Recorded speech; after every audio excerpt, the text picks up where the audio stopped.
So just to set the stage a little bit, as we know, Google wants to answer your questions, and they want to answer your questions in the best way possible.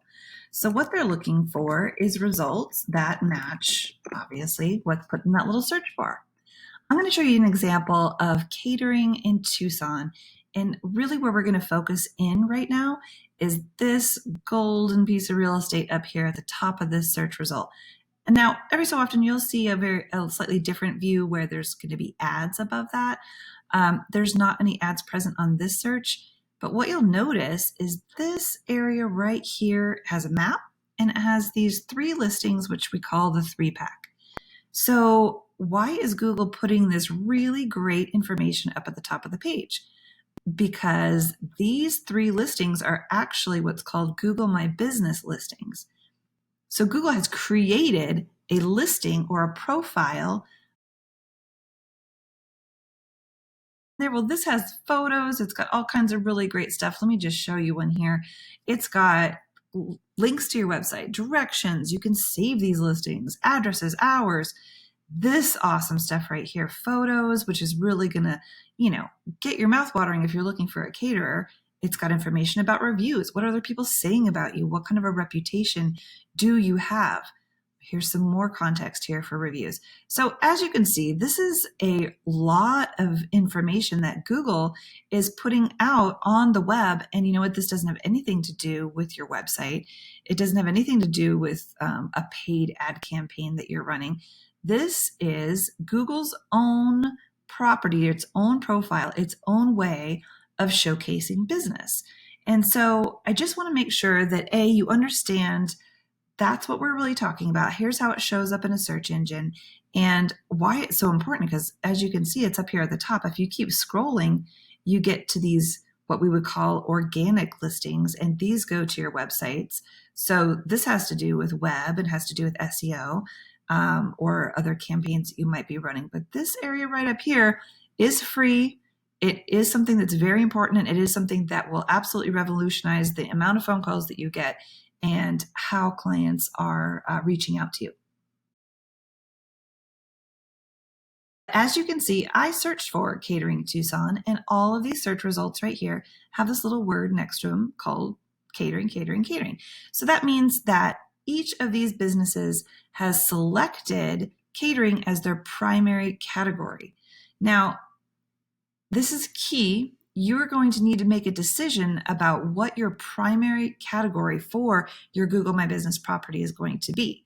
There are, as of 2020, 3,942 different categories that you can select from. As you can see right here, this business, they have their primary category is restaurant. So they obviously offer foods in person at a restaurant as well as offering catering. But if you want to compete in your industry, you're going to want to find the most specific and primary category to your business. So in this example, we're looking at catering. You can have up to 10 categories for your business. So this is, as I mentioned up here, this business that has qualified themselves as a restaurant very likely also has a secondary or third or fourth category listed as catering as well. We're not able to see all of the categories. We're only able to see the primary. So that's just a little tip to, maybe do a little bit of competitive research to find out what category your competitors are using. So it's really important that you choose a primary category for your business that is going to best answer a searcher's request for information. So as we talked about, Google wants to best answer that question that's happening up here in the search bar. And so the way that you select your primary category is really important. So that is lesson number 1. What I want to do is take you over to a actual Google My Business profile. So I've logged in. Now you're going to need to log in to your profile at this URL up here, business.google.com. You're going to need to have your email address connected to your business. So if someone manages your profile for you, make sure that you get added in there or you claim your business listing if you have not done so already.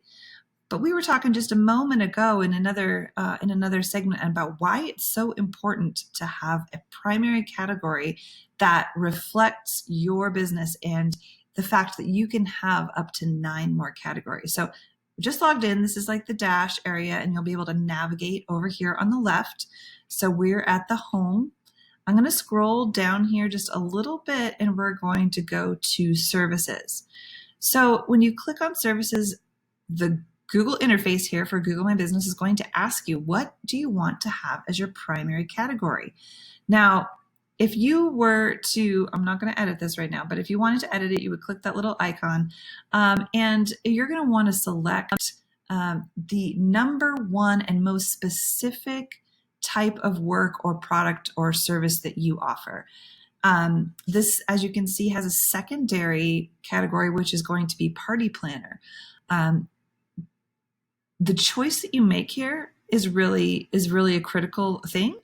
And what I also want to share with you is that the category can, if you don't claim it and you don't do this work of claiming and setting your primary category, it can be set for you by Google or by the community at large and users. And so it's really important that you pay attention to this, because this can impact whether or not you show up in a search looking for catering, or whether you don't, whether you have any chance at all at making it to this top portion of the real estate here in search results. So if you take nothing else away from this video, I want you to make sure that you have claimed your Google My Business profile and that you have properly set this primary category.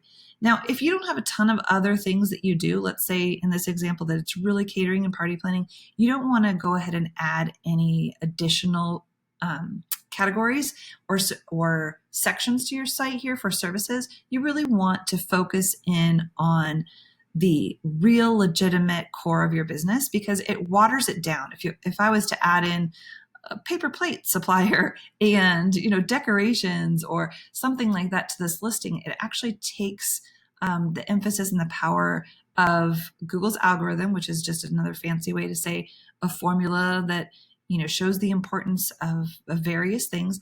It's going to kind of water that down, and it's going to make it more difficult for you to show up for any of these categories at all. So be intentional about what you're choosing, and also be very mindful of choosing categories that are key to your business. As I mentioned in another segment here, you're not able to see any secondary categories for your competition, but what you can see is just making sure that the primary category that you believe your primary competitors are using is the same one that you want to compete on, so that you don't miss out on that market share. So just a quick look at the dashboard of Google My Business. And you can see here in services, you're able to select your primary and your secondary category. So that's where I wanted to show you today how you can recapture and just see what a difference it makes to claim your listing and to make sure that you have your primary category selected inside this very valuable tool. I'll be sharing some more information about other aspects.